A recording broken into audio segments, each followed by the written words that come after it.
Alors, qu'est-ce qu'on disait? Puis après, les trucs actuels, tu t'imagines. On parlait d'amour. L'amour entre un homme et une femme, c'est pas facile. Alors qu'il peut y avoir des personnages qui se trouvent réunis avec des fossés apparents,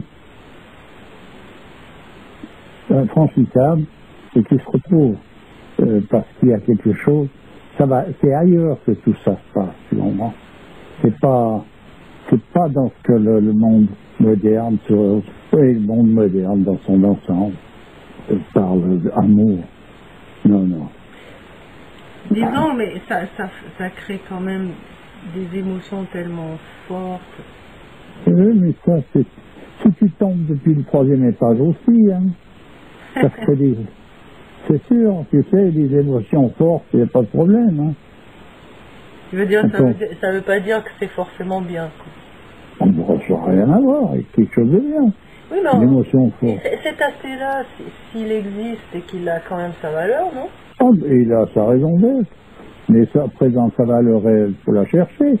Et tu verras après la valeur exacte que ça a, et puis le plan qu'on peut en faire par rapport, en passant à côté de valeurs qui sont beaucoup plus discrètes, mais qui ont une dimension, un volume qui est 100 fois supérieur, 1000 fois supérieur. Tu veux dire qu'un amour mystique, il fait abstraction de cet aspect-là, sensible, Ouais. du monde sensible. Ouais. Non, mais alors c'est quoi? C'est l'exaltation de quoi? Ben écoute, t'as fini la sonate? Presque, j'ai du mal à lire en ce moment, mais j'y arrive. Ben, déjà fini ça. J'ai lu les 3/4, mais comme je lis d'autres trucs en même temps... Déjà fini ça, puis après, on fera une explication. Là, c'est la dernière ligne droite. Ouais. Où j'en suis. Ouais. Bon, ça va au-delà de toutes ces considérations. Oui, mais alors ces envolées sentimentaux, là, tous ces trucs, on en fait quoi? Il faut quoi? Les accidents. Il faut l'enterrer, il faut le attends, il faut le réfréner, il faut l'amadouer. C'est quoi? C'est toujours le même qui veut amadouer, réfréner, vivre ses sentiments, etc. De toute façon, il n'y a rien à faire. Ouais. C'est des modifications d'état vraiment, ou bien c'est rien. C'est une vie de platitude. Ça veut dire quoi? Que quand on tombe amoureux, il y a danger? Bien sûr. Ah ouais, c'est ça. Donc il faut... Ah, mais ça fait penser, tu l'as vu ce film là comment il s'appelle ce film là? Attends. Je me souviens plus. C'est un film japonais où ils s'aiment à la folie, ils réfrènent ça jusqu'au bout et finalement il se passe rien. À la fin du film, t'es frustré, t'es des minces, parce que t'es habitué aux films américains ou à la Greta Garbo où tu vois ça, oh mon Dieu. Ouais. Et donc là, d'un coup, il se passe rien. Mais tu te dis, mais c'est quoi ce film? Mais en fait, c'est d'une beauté extraordinaire. Je me rappelle plus du nom de ce film. Il y a une super musique au violon qui accompagne tout le long du film. C'est un beau film, je me souviens plus. Ouais. Donc c'est ça, il faut vivre ça, c'est cette espèce de contrôle et de maîtrise constante de tout. Non. C'est quoi? Non, faut pas prendre ça, le contrôle et maîtrise. Ça, c'est des histoires de narc, d'ego. D'ego. Qui c'est qui veut contrôler et maîtriser? C'est pas ça, c'est un autre monde, alors où toutes ces considérations-là, et même ces terminologies n'ont plus du tout la même signification. Bon, c'est pas rien, hein, c'est un changement d'état, c'est pas quelque chose qu'on peut imaginer. Tu peux pas imaginer un autre état. Ah ben, parce que tu l'imagines. Quand tu es gamin, tu peux pas imaginer l'état d'adulte, évidemment. Pourtant, tu pourrais dire qu'il peut y avoir donc des personnages qui sont vraiment de parenté, tu vois, dans le sens que, comme dans les castes en Inde, les enfants suivent le parcours de leur père, de leur mère, dans les métiers, dans les offices, etc. Donc tu peux je veux dire, là, il y a une constante, c'est pas un problème. Mais c'est vrai qu'il ne peut pas y avoir, on ne peut pas l'imaginer quand même. Ouais. Déjà. Alors qu'un changement d'état, ces états-là, de passer d'ado, adulte, ici et là, on peut encore, à quelque part, les concevoir, mais un changement d'état, c'est pas possible. Tu discutes avec des gens de choses même essentielles, ici et là, il peut y avoir une compréhension impeccable, tout va bien, jusqu'au moment où tu t'aperçois que c'est pas sur la même longueur du tout. Ouais. Tu vois, c'est pas là, le jeu il est pas là. Hein. Alors cette illusion de la compréhension, elle est due à quoi? L'illusion de la compréhension, Ouais. elle est due à quoi? Elle est due à l'illusion. Simplement. Hein. Si on parle d'illusion, ben... Non mais à un moment donné, tu as cru que tu étais sur la même longueur d'onde. Bon, c'est en fonction de... parce que tu as regardé, t'as regardé par le petit bout de la lorgnette. Ah ouais. C'est tout. Dès que tu regardes par le petit bout de la lorgnette, c'est fini. Je vais te dire, si Napoléon, ou bien comment il s'appelle, on va trouver encore un cas un peu plus flagrant.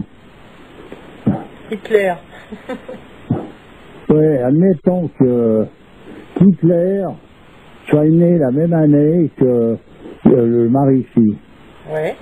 Alors tu regardes, ah mais ils sont de la même année, tu vois, tu vas trouver encore deux trucs de ce genre. Bon, il faut les marier, quoi. D'accord, oui, j'ai compris. Voilà. Ouais, d'accord. Tu veux dire qu'il y a des collaborations, des associations qui se font sur des critères complètement bidons, quoi. C'est pas il y a des, c'est qu'en général c'est que comme ça. Et si ça doit aller autrement, c'est parce que le destin de ces personnages se joue de ces considérations et les oblige à se retrouver dans une situation qui correspond à ceci ou cela, puis voilà. Mais puis actuellement, comme on vit dans cette décomposition, eh ben, c'est inévitable que les couples se choisissent de manière à pouvoir décomposer l'un l'autre. Oui, bien sûr. Et ça va dans le bon sens. Oui, bien sûr. Mais en même temps, c'est parce que les choses sont vécues d'une manière très superficielle. Ils ne peuvent pas l'être autrement. Et moi, j'aime beaucoup cette image de là où vraiment un couple peut se retrouver avec l'image de la pièce où les deux faces se regardent dans des sens opposés, mais où ils se retrouvent à l'intérieur. Bien sûr. Vraiment unis par l'intérieur, quoi. Enfin, je trouve que c'est vrai. Oui, tu vois, par exemple, dans des métiers, des gens qui avaient des métiers, déjà, simplement ça. Des femmes, des hommes qui ont des métiers. Bon. Un métier, c'est une voie. C'est pas un boulot où tu rentres le soir, tu fais ta prière, fais pipi, fais ton machin, ça n'a rien à voir. Un métier, toute personne sait ce que c'est. Tu as lu Vergès, tu as pu en avoir une petite idée, c'est comme ça que ça se passe. Un métier, c'est des personnages qui sont sur une voie. Ouais. Bon.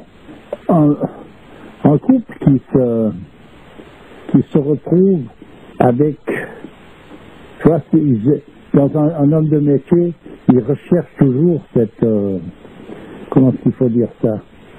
C'est pas cette perfection sur le plan perfectionniste, mais il faut qu'il soit en accord avec... Cette symbiose, on peut parler de symbiose. Oui, il se trouve en symbiose avec il y a un empereur chinois qui avait demandé on lui avait signalé un charpentier qui était un personnage ad hoc, puis lui il voulait construire un temple, quelque chose, tu vois, qui était exceptionnel. Il l'a fait venir. Et lui, il a regardé l'emplacement, il dit oui. Il fallait qu'il aille préparer toutes les bauches, toute cette charpente pour faire ce temple, etc. Il dit oui. Et je lui dis, quand tu as tout préparé, tu viens vers moi. Oui. Et je vois ça venir. Une année, 2 ans, 10 ans. Plus de 20 ans, voilà, qui rapplique. Mais ils sont patients, les mecs, à l'époque. Hein? Ils étaient patients, les personnes à l'époque. Ben, putain, si tu n'es pas patient, c'est qu'à côté de la question, donc faut t'arrêter là tout de suite. Ouais. Comment? Non, alors, bien sûr, cette patience n'existe plus à l'heure actuelle. Donc, à partir de là, tu vois, comment veux-tu? Les filles sont pipées dès le départ. Ouais. Et 20 ans après, le type arrive, puis voilà, puis bon, l'autre il a quand même demandé comment se fait-il que tu as mis si longtemps. Il a dit, ben, pendant 20 ans, je vais marcher dans vos forêts, dans les forêts de l'Empire, pour regarder ces arbres, tout ça. Il s'est imprégné du truc. Oui, et là, il a mis en marche ce charpente, puis c'était une pièce magnifique, extraordinaire, qui était en Chine. Tu veux dire qu'il était en symbiose avec tous les éléments bois de la forêt avant de pouvoir réaliser cette charpente? Puis pas rien que le bois. Tu vois, ça va. Le bois, c'est la partie visible. Ça, c'est tout. Hein. Quoi d'autre alors? Oh, ben attends. Dans la partie visible, c'est toujours 1/10 de l'ensemble. Oui. Ouais, c'est sûr. Tu veux que tu parles de l'éther, de toutes ces choses-là? Tout ce qu'on peut nommer de différentes manières, mais que c'est pas suffisant de les nommer. Il faut les appréhender. Parce que les nommer, puis les attendre les uns à côté des autres. Tout ça, un historien fait le nécessaire. C'est ça, ces orientalistes, tout bas. C'est pas un problème, ça. Pas un problème. Mais seulement c'est stérile. C'est plat. Ouais, je comprends. Voilà. Alors, des gens de métier, un homme et une femme de métier, eux, ils vont dans cette direction-là. Plus ou moins, ils sont plus ou moins éloignés, plus ou moins près, et ils vont dans cette direction. Alors, suivant le degré dans lequel ils sont, ils se rencontrent, et il peut y avoir des heurts, il peut y avoir beaucoup de choses, mais ils arrivent à se comprendre. De toute manière, des heures, que tu sois en couple ou seul, tu en as. Oui. Donc ça, tu peux pas y échapper. Non. Par contre, ce que tu peux essayer de faire, enfin, ce qui est plutôt impossible à l'heure actuelle, mais c'est quand même d'essayer d'affronter ça main dans la main avec la personne avec... Ah, mais c'est pas main dans la main. C'est main dans la main, c'est vrai, mais c'est pas main dans la main comme on l'entend. Il y en a pas un qui est en train d'affronter les problèmes de l'autre. Ça n'existe pas. Ça n'existe pas. Ça existe dans les romans feuilletons. Tu veux dire que c'est un cumul des forces de chacun? C'est qu'il y a justement un rayonnement qui est là, qui permet à chacun d'affronter ses propres problèmes. Ah oui, d'accord. C'est-à-dire que le rayonnement de l'autre te permet d'affronter tes problèmes? Parce que lui, il est en train de faire la même tentative d'affronter les siens. Donc on se retrouve sur le même champ de bataille. D'accord. Ça, c'est très intéressant. Ben, c'est ça. Ouais. Tu penses bien, autrement ça n'a ni queue ni tronche. Ouais. Et donc, tous les problèmes liés actuellement au quotidien, tu sais, là, ce ronron qui est là, qui en fait est un poison dans la vie des couples, qui vient et qui fait qu'au bout de quelques mois, au bout de quelques années, tout s'effrite. Comment gérer ça? Qu'est-ce qu'il faut en faire de ça? Ah ben tu peux pas gérer. Tu peux pas gérer ça. C'est-à-dire? Ça n'a pas du tout cette même allure dans le cas de couple dont je te parle, par exemple. Oui, je sais, dans le cadre traditionnel, comment ils affrontaient ça? Et ils ne l'affrontent pas, ils n'ont pas besoin de l'affronter. Ça n'existe pas. Ça n'existe pas de la même façon, ce qui veut dire qu'ils sont sur le même champ de bataille. Donc si tu affrontes, là ce qui s'affrontent, c'est des mondes différents avec lesquels il n'y a aucun rapport possible. Là, ils sont dans le même monde, tu veux dire? Voilà. Tous les deux. Voilà, on peut prendre ça comme image. Ouais. Et alors, comment être dans le même monde à l'heure actuelle? Ben, on l'est, hein. La preuve en est. Oui, non, mais je te parle pas de ce monde, je te parle de dans le même monde intérieur, on va dire. Ben oui, mais on l'est aussi, la preuve en est. Bah non, pas suffisamment, puisque ça clash. Bon, attends. Comment tu dis ça? Ça clash. Ça claque? Clash. Ouais, ça explose, quoi. Et ben voilà, donc on est... voilà. On est dans l'explosion, là. Et alors, comment éviter ça? Bon. Mais tu me dis que c'est bon, tout le monde est dans le même monde. Un couple, il est dans le même monde. Et ça explose quand même. Alors comment ils faisaient avant? Ils étaient dans le même monde, ça explosait pas. Il y a quand même autre chose qui fait que... Mais attends, les descentes sur le plan cyclique amènent des événements extérieurs, donc visibles, qui sont différents à une certaine époque à une autre. Mais Attends 2 secondes. Qu'est-ce que tu dis? ce qu'il y a, c'est qu'au point de départ, je dirais que actuellement tout se fait de manière à mettre des personnages totalement c'est réunir ce que Dieu même a séparé, voilà. Oui, mais comment savoir si la personne sur laquelle tu as jeté ton dévolu C'est déjà perdu d'avance. correspond à ce que Dieu aurait voulu que ce soit?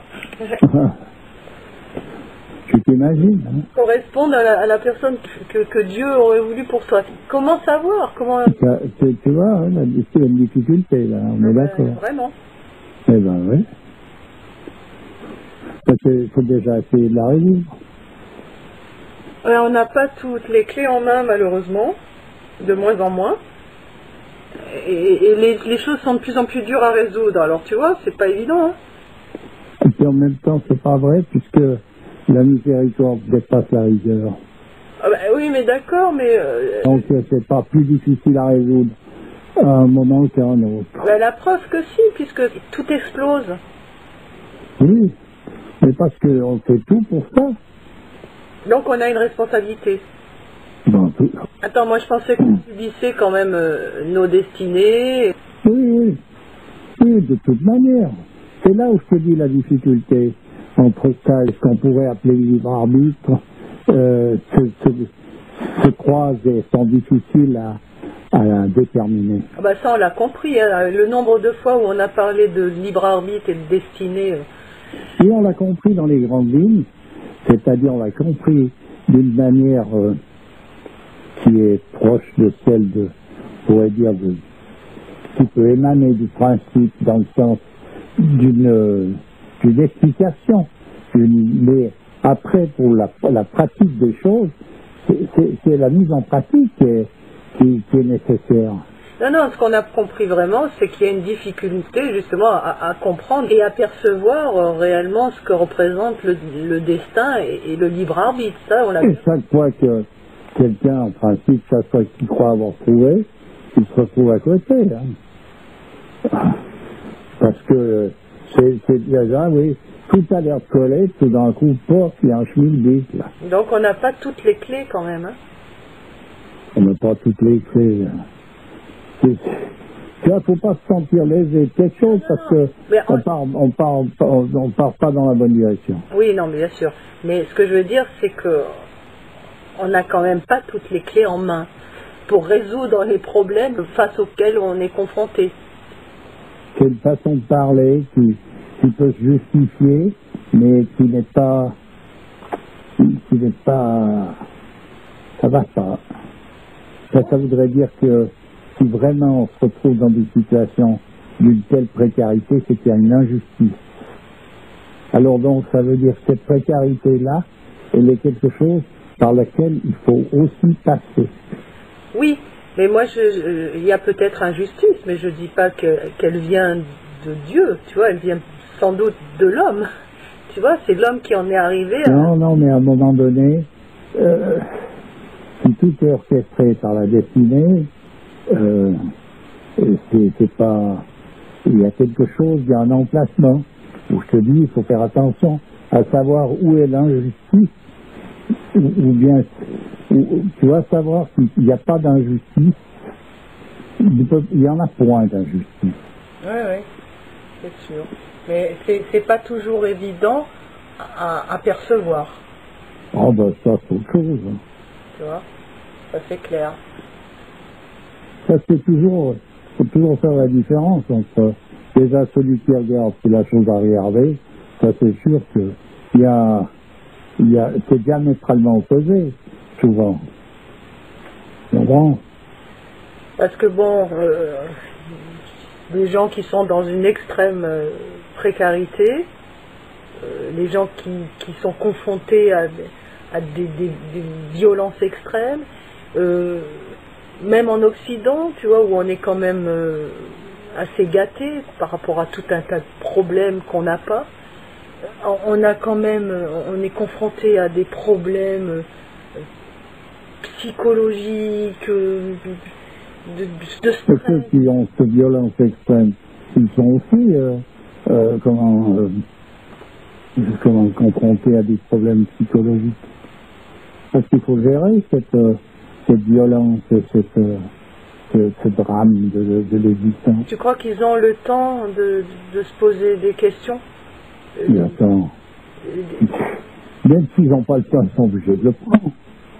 Non, le monde occidental, qui pète un peu dans la soie, ils se sont retrouvés dans une précarité qui est pire que cette précarité de l'homme sauvage confronté à une dure réalité où sa vie tient un fil constamment, s'il n'est pas attentif à tout, autour de lui il se fait bouffer, il se fait mordre par un serpent, il se fait engloutir par un truc. C'est un danger, ça, c'est du gâteau à côté du danger dans lequel se trouve le monde occidental. Ah ben moi je me souvenais d'une blague, je me rappelle même pas si c'est une blague qu'on m'avait racontée, mais tu mets un Suédois dans la jungle, il se fait bouffer. Tu mets un bushman au centre de Chicago, t'inquiète pas, il se démerde. Ouais. Il se débrouille le mec. Mais c'est déjà c'est une image, mais ça a plein de sens, dans le sens que, tu vois, c'est quelqu'un qui vit en symbiose avec la nature dont il fait partie. Il est sur une vigilance constante. Ouais. C'est pas une vigilance simplement pour éviter que son ennemi l'attaque par derrière, parce que c'est la vigilance à l'américaine, mais une vigilance constante pour être en rapport justement avec tout, compris surtout et d'ailleurs primordialement la beauté, la grandeur des choses. Oui, mais tu vois, il y a toujours un moment où il y a quelque chose qui va lui échapper, parce que ce bushman, il va arriver ici, il va débarquer, le premier rhume, il peut en mourir, tu vois. Ah, mais il y a toujours un problème.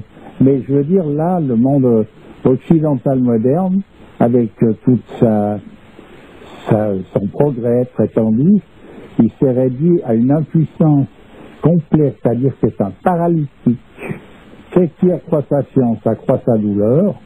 Quand un paralytique qui a dans son rêve depuis toujours, qui participe aux Jeux Olympiques, et qui s'aperçoit, parce qu'il ne savait pas, d'un coup il s'aperçoit qu'il est paralytique. Moi je vais te dire, plus il s'en aperçoit, plus le rêve de sa participation, et tu vois, ça devient, c'est ambigu tout d'un coup. Ouais. Tu vois, je me rendais compte, là, en observant les jeunes, en fait, il y en a beaucoup qui portent vraiment les stigmates de cette dégénérescence, tu vois, actuelle. Tu vois déjà leur grand corps long, les épaules comme ça, avec la tête en dedans, la tête un peu baissée, le bassin en avant. Tu vois, une espèce de morphologie, là. Mais vraiment, tu as l'impression que c'est l'anéantissement, c'est le symbole de l'anéantissement de l'individu, tu vois. Et du jour au lendemain, il peut se produire dans une société comme celle-là, une position où les types, les gens sont devenus des bêtes fauves. Des bêtes fauves. Ouais. Tiens donc. Mais dans le sens négatif du terme. Où les enfants tuent leurs parents, les parents tuent leurs enfants, et froidement. D'ailleurs, il y a déjà eu des cas, moi j'ai connu déjà des choses. Je t'explique, et je t'en ai déjà parlé, mais faut essayer d'imaginer. Je t'ai dit, j'avais un Marocain qui venait là, un brave type, assez gentil, tu sais, il y en a qui sont gentils dans le sens. Il est toujours plein de... toujours souriant et plein de bonheur, puis il est tu vois, il est présent, tu vois un peu ce genre de bonhomme. Ouais. Et puis il marcherait pas non plus sur une fourmi, tu vois, c'est bon. Lui, je vois un jour triste, puis bon, il était en train de, sa fille avait eu un accident. Oui, il m'a dit, ouf, ça a l'air grave. Ma foi. Ouais, il était résigné malgré tout. Il me dit, là, dimanche passé, je suis allé avec un ami, là, on est allé voir quelqu'un d'autre, et on a tapé à la porte, personne ne répondait, puis bon, ça avait l'air d'être... tu vois, c'est un petit village, machin, il n'y avait rien de fermé vraiment, ils sont rentrés. Puis ils rentrent, ils arrivent dans une cuisine, le fils qu'ils connaissent, hein, c'est un gamin de 15 ans, là, il était en train de manger un morceau à sa table, et puis bon, bonjour, salut, bonjour, à un moment donné, tout d'un coup, il y en a un qui se retourne, il voit le père étendu par terre, mort. Et c'est le fils qui avait tué son père. Oh. Voilà. Et il était en train de manger un morceau à côté. Tranquille. Ouais. Sans problème. Ça explique qu'on est dans un monde de froideur. C'est plus que de la froideur, tu vois. C'est la froideur du fer, le fer qui est le symbole du Kali-Yuga, hein. Ouais. On est à l'âge de fer. Ouais. C'est sûr. Ça peut pas être autrement, hein. Ouais. Et ce bonhomme, là, pour en venir, à un moment donné, un jour je le vois, il avait un sourire comme ça, comme il a toujours. Il lui dit, voilà, c'est fini. Et c'est fini, c'est que sa fille était morte. Mais il le prenait avec grandeur, le type. Elle avait eu un accident, elle était avec des tuyaux partout, avec des machines pour la faire respirer. Il m'a dit, tu vois, ça n'a pas été possible. Il faut qu'elle vive avec sa machine dans son osteo, son hôpital. Et puis, c'est un corps qui bouge parce qu'il est appondu après une machine. Mais tu peux pas faire, quoi. Donc il était content qu'elle soit délivrée. Mais d'un côté, bien sûr, puis en même temps, une nature comme ça, qui était tellement chaleureuse, c'est un drame terrible pour un personnage de cette forme. Oui, mais bien sûr. Mais il y avait un enfant qui disait que il l'a pas pris à la... Comment... Tu vois, il n'a pas... Parce qu'on entend des gens qui c'est comme ça, c'est la vie, c'est ci, c'est là, c'est machin, c'est que du bidon, c'est zéro, tu vois. Mais là, lui, il n'a rien dit que ça. Il était dans une attitude qui était belle. Ouais, je comprends. Voilà. Ouais. Une belle résignation. Ouais. Ouais. En fait, c'est une acceptation en fait du destin, tout simplement. On peut appeler ça comme ça, oui. Pour en arriver à cette belle acceptation du destin, tu vois la démarche qu'il faut faire. Faut-il la faire consciemment, cette démarche? Il y a toujours quand même, inévitablement, la conscience de l'homme, c'est pas rien. Oui, mais tu parles toujours de tuer toute velléité. En velléité. Vouloir être dans un état d'acceptation de la destinée. Qu'est-ce que tu disais?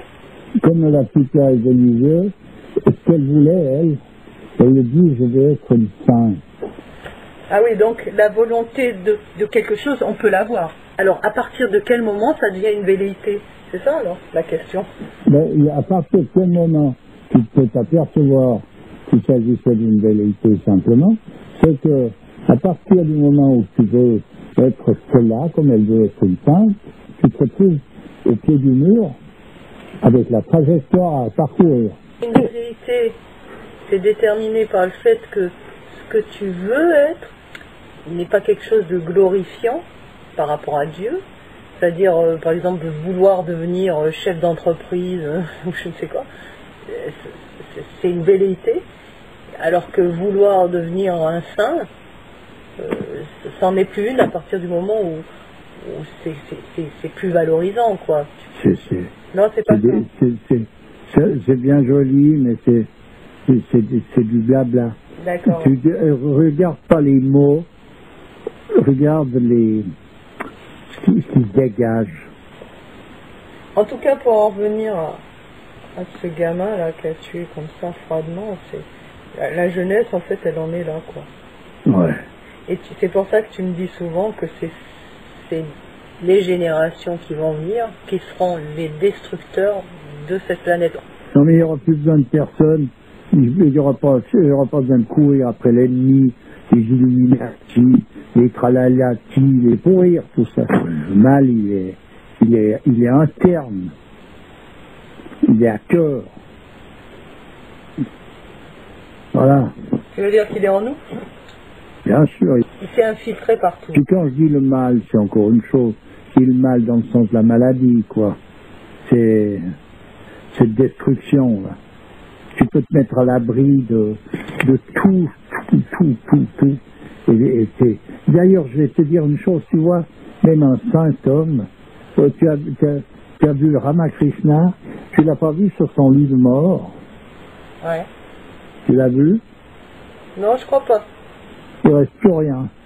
Il est atteint d'un cancer généralisé qui en a fait un squelette complètement décharné, noirci de partout.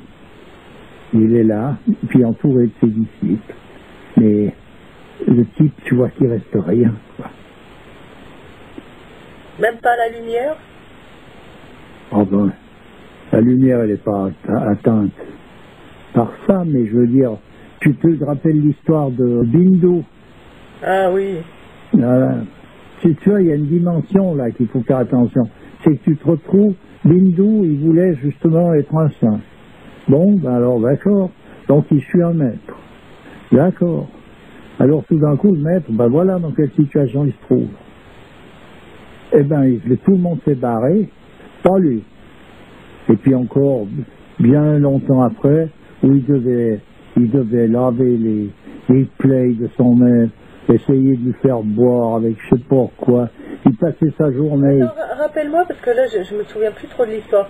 En fait, il était malade. C'était le maître qui était malade. Hein. Oui, c'est un maître qui passait, puis il sentait toujours une ombre qui le suivait. Puis un jour, il s'est retourné, il a demandé à cette ombre, « Qui es-tu, que me veux-tu »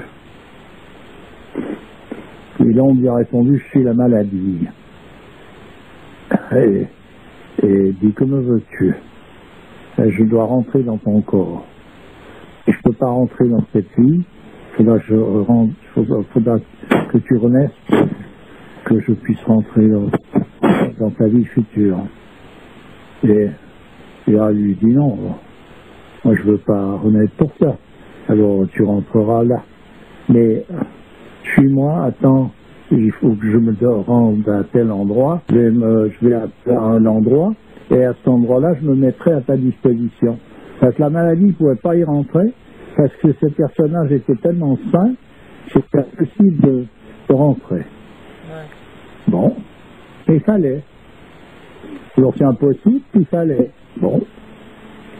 Alors il s'est retrouvé à un emplacement, je ne sais plus où, en Inde, où il s'est posé avec ses disciples, et puis là, la maladie a commencé à rentrer. Puis ça a pris longtemps avant que les symptômes de la lèpre se mettent en place, parce que le personnage avait une santé tellement exceptionnelle. Une immunité. Oui, une santé exceptionnelle. Donc voilà. Et de fil en aiguille, tout d'un coup, les premiers symptômes ont apparu. Bon. Et puis, combien de symptômes, il y a déjà eu un ou deux disciples qui ont regardé ça un peu par le travers. Les disciples d'un maître qui attrape la lèpre. C'est peur à bouton. Puis ça, au bout d'un moment, ça s'empare du type. Les disciples en question, suivant comment ils regardent les choses, pour eux, c'est bien. Comment ça se fait quand ça attrape la lèpre? Donc ils se mettent à douter de sa sainteté, à partir de là, etc. Bon, il y a tout un jeu qui se met en marche. Tant et si bien que de fil en aiguille, tout le monde s'en va progressivement. Tu vois? Et il s'est retrouvé seul. Et il s'est retrouvé seul. L'hindou, c'est le seul qui est resté avec lui. Mais inébranlable, lui. Inébranlable. C'est pas le type, c'est le seul qui posait pas de questions, qui était là, qui était avec son maître, et puis s'il y avait des discussions, il n'est pas dans le coup, lui. Il est là. Mais d'une fidélité extrême, quoi. Voilà, il suit son maître. Bon. Et là, ça devient scabreux, dans le sens que le type, quand tout le monde est barré, c'est qu'il était dans un état, il ne pouvait plus parler déjà, il ne pouvait plus se nourrir, il ne pouvait plus rien, ou là, moment il ne peut plus pisser, tu vois, c'est la décompo, quoi. Et l'autre, imperturbable, il continue, il le soigne, il passe toute sa journée à lui faire des soins, assis, là, il fait ses prières, ses rites, il est dans son creux. Avec une constance. Une constance, tu vois, inébranlable. Ouais. Et à un moment donné, à tel point qu'il y a une de ces divinités, c'est la Shakti de Brahma, je crois. Qu'est-ce qu'elle symbolise? La Shakti, c'est toujours la force vitale. C'est plus que la force vitale. C'est le souffle divin, en somme. Ouais. Voilà. C'est vraiment ça. Ouais. Et à un moment donné, ces attributs-là se présentent sous des formes. Ouais. N'est-ce pas? Dans l'Inde, tu vois, toute la mythologie hindoue, c'est pour ça qu'il y a Brahma, Vishnu, Shiva, avec Shiva, c'est Parvati, Sarasvati. Il y a Sarasvati, il y a, je ne me rappelle plus tous les noms. Etc. Ouais. Enfin bref, il y a cette déesse-là, qui s'est aperçue de cette assiduité de Bindou. Ah, voilà, oui. Parce qu'il n'y a rien qui échappe, du point de vue céleste. Ouais. Tu peux être enterré sous 25 mètres de rocher. Tu es vu comme si tu étais en plein jour. Et elle va dire à Brahma, elle va lui expliquer, voilà. Et puis ils descendent sur terre, les deux là, les deux divinités, hommes et femmes. Ils descendent sur terre, ils prennent une forme humaine. En ayant cette forme humaine, ils vont du côté vers Bindou. Ouais. Et puis ils vont le mettre à l'épreuve. Alors il part, puis à un moment donné, mais il regarde, il dit, mais, tu sers à un maître là, mais tu vois pas qu'il est malade? Il lui dit, bien sûr. Et que je suis pas capable de reconnaître la maladie, et la lettre là en l'occurrence. Il dit, oui, mais attends, si tu es au contact là, tu vas l'attraper aussi. Et au bout d'un seul moment, il s'énerve un peu, il leur dit, mais vous voulez quoi? Il dit, mais il faut t'en aller de là, parce que tu vas te retrouver aussi à temps, et puis c'est pas ton but. Il dit, écoutez, passez votre chemin, je vous ai rien demandé, moi. N'est-ce pas? Ouais. Et puis, il continue, il va s'occuper de son maître. Là, ils se sont montrés à lui, ils ont dit, voilà, nous sommes ils se sont présentés à lui. Et ils lui ont dit, écoute, en vertu de ta fidélité, demande-nous Ce que tu veux. quelque chose qui... Ouais, demande-nous ce que tu veux. Ouais. Alors lui, il leur a dit, ben, si vous voulez m'offrir quelque chose, vous redonnez la santé à mon maître. Ah oui. Et instantanément, le maître s'est retrouvé de nouveau sur pied. Ah, tu te rends compte? Voilà. Tu vois, ça c'est... Subhanallah, comme on dirait. Voilà. Tu vois la dimension de l'histoire, et puis c'est pas des historiens de faire plaisir, c'est comme ça la vie. Ouais. Ouais. Ben écoute, faut tirer parti de toutes ces histoires et puis en retirer quelque chose, c'est pas évident. C'est pas évident l'application dans nos vies actuelles, malgré tout. Non, parce que ça dépend autour de quel point on gravite. Ouais.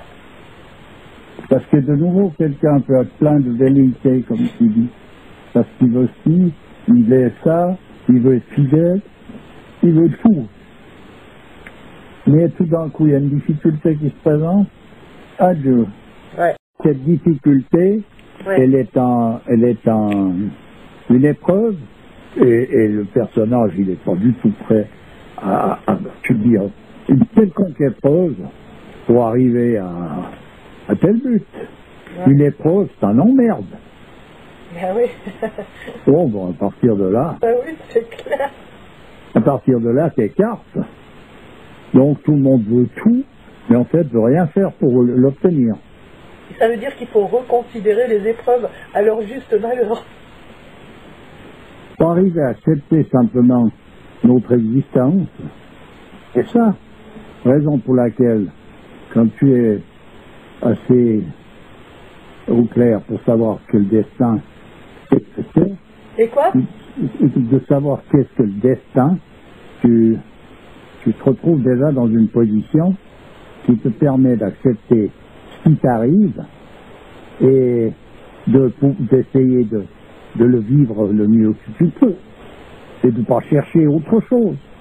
Autrement, à part du moment où tu es dans cette démarche, c'est que tu veux ci, tu veux là, mais tout d'un coup ça va plus, tu passes à autre chose. Ça va plus comme on veut, donc...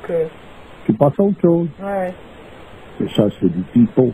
Ça, c'est la pire des positions. C'est les positions des hyènes, ça. Pourquoi des hyènes? Parce que les hyènes, elles ne vivent que dans la peur. Elles déséquilibrent. Donc, elles ont leur raison d'être aussi. C'est un passage. Tu m'avais raconté quelque chose par rapport aux hyènes, là, quand elles partent dans une espèce de tourbillon, là, qu'elles tombent, elles s'écroulent. C'était quoi cette histoire? C'est quelqu'un qui a la tête qui tourne et qui tombe. Ouais, c'est ça. C'est quoi? Ben, quand tu les vois, tu vas regarder une hyène dans un zoo. Tu n'as jamais été dans les zoos, dans les ménageries? Si, mais je crois pas avoir vu des hyènes. Non, mais les animaux, c'est comment tu les regardes. Si tu les regardes, tu regardes une hyène, tu vois ce personnage. Mais je veux dire, une hyène, tu vois ces équilibres perpétuels. C'est le truc perpétuel. C'est-à-dire, elle tombe. Oui, elle tombe sans arrêt. Ils sont sans arrêt en déséquilibre. Ouais, c'est fou ça. Hein? Ouais. Ça vient de quoi?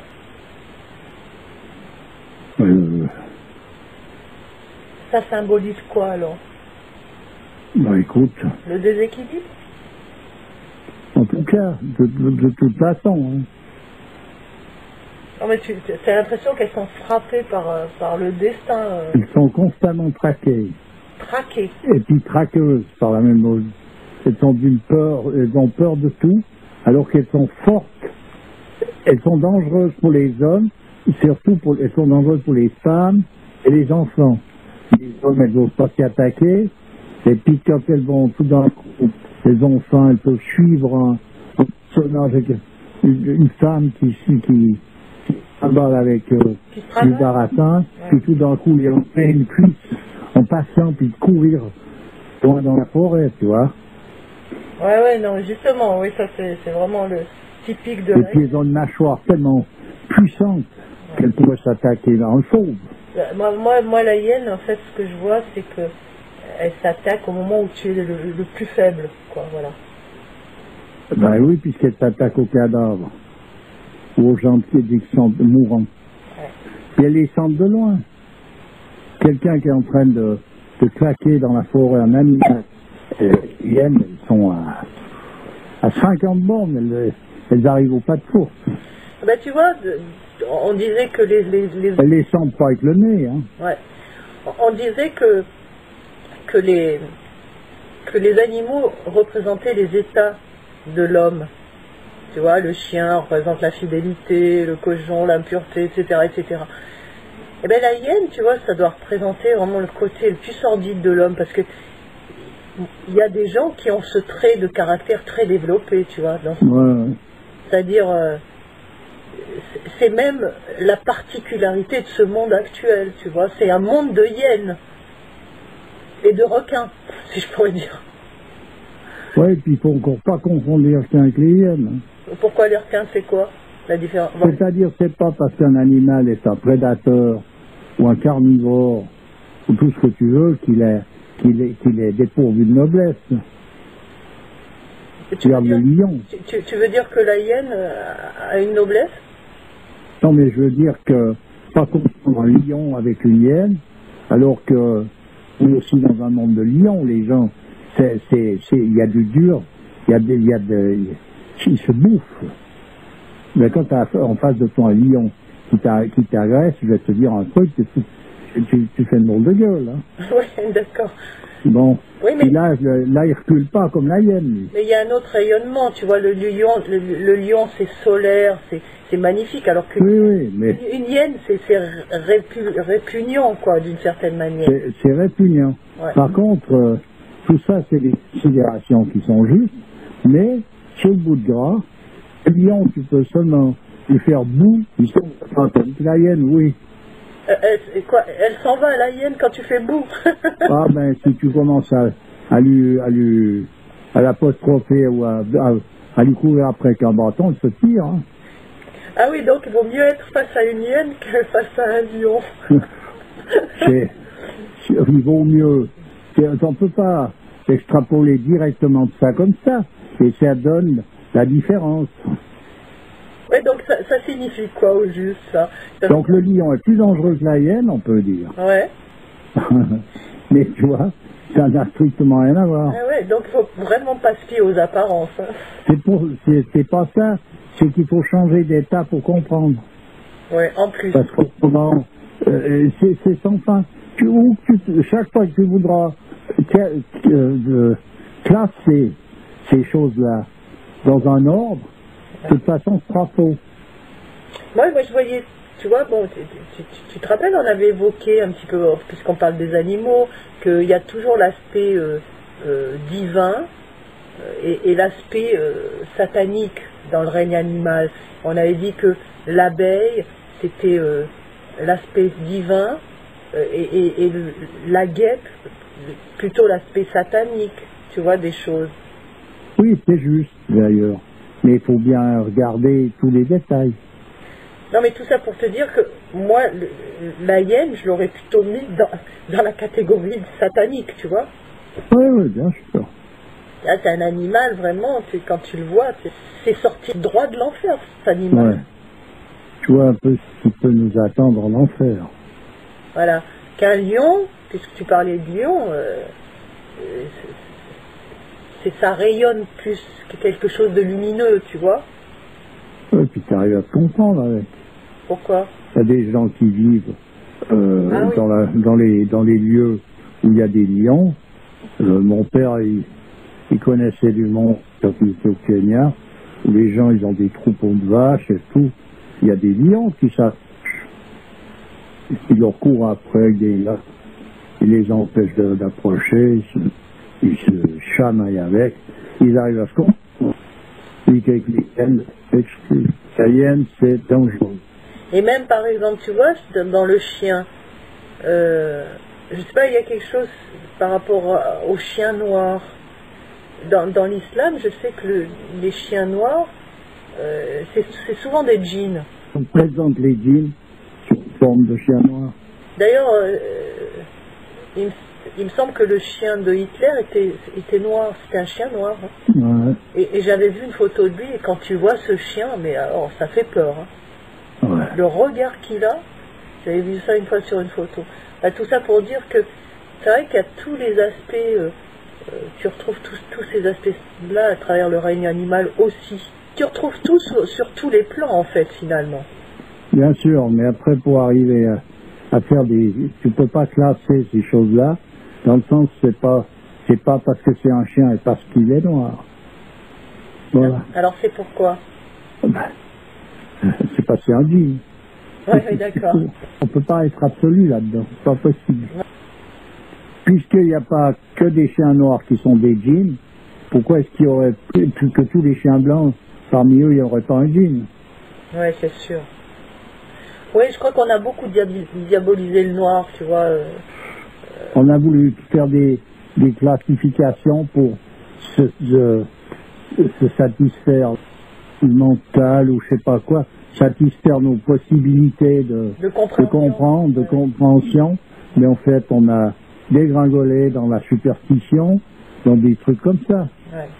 Alors c'est pas dénué de sens, mais il faut remonter la filière pour retrouver la véritable signification des choses. Oui, d'accord. Et d'ailleurs, il y a des animaux qui ont morflé de ces croyances complètement aberrantes, parce que à l'époque, tu vois, par exemple, quand ils diabolisaient je crois que c'était la chouette ou le hibou, je sais plus, donc ils le prenaient, le clouaient à la porte des fermes, tu vois, les paysans, ouais. Tout ça, à la porte pour éloigner le mauvais sort, par exemple, tout ça. Tu vois, donc les animaux, ils en ont fait les frais de ces croyances perverses, enfin, encore. Ouais. Et tu vois les loups, hein.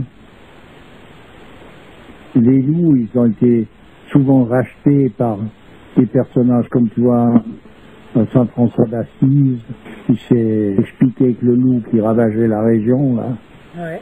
Il en a fait un petit agneau, là, mais il avait dit aux habitants, il vous faut le traiter de telle manière que tout ira bien. Il l'avait fait rentrer dans des lettres de noblesse, quoi. Ouais. Parce que le loup, c'est un personnage qui n'est pas n'importe qui, mais par contre, tu le regardes vivre, le loup, c'est un animal dangereux. Ouais. En fait, l'homme est vraiment responsable d'avoir déchaîné un petit peu toutes ses forces, que ce soit, tu vois, les génies des races d'animaux, tout un tas de forces qu'il a déchaînées par son injustice et par par son comportement, tu vois, odieux face à la nature, en fait. Par la démission même de son propre poste. Oui, en fait, on peut dire qu'il s'est destitué lui-même de son titre d'homme dans cette création. Oui, c'est sûr. Tout seul, il l'a fait tout seul, hein, personne ne l'a aidé. Hein. Ah non, il n'y a pas besoin. Il y a besoin de personne. Il est libre. Et on peut dire, tu vois, à la suite à tout ça, c'est que ce qu'on appelle la fin du monde, là, que tout le monde ressent, plus ou moins proche, cette fin du monde, elle est tout simplement la réabsorption complète du monde dans son principe. Oui. Voilà ce que c'est. Oui. Tu l'avais dit déjà, ça. Ben oui, je le redis, parce que c'est comme ça. Donc on se fait réabsorber. Voilà, c'est une réabsorption. Ah, oui. Voilà. Donc c'est la fin, d'accord, mais qu'est-ce que ça signifie la fin? C'est que la boucle est fermée. Voilà. La boucle est en train de se boucler. Voilà, c'est bouclé, c'est pas la fin dans le sens de la fin d'un film de western, tu vois. Voilà. Ben écoute, je te remercie beaucoup et à bientôt. Oui, bientôt alors. Ben, au revoir. Au revoir.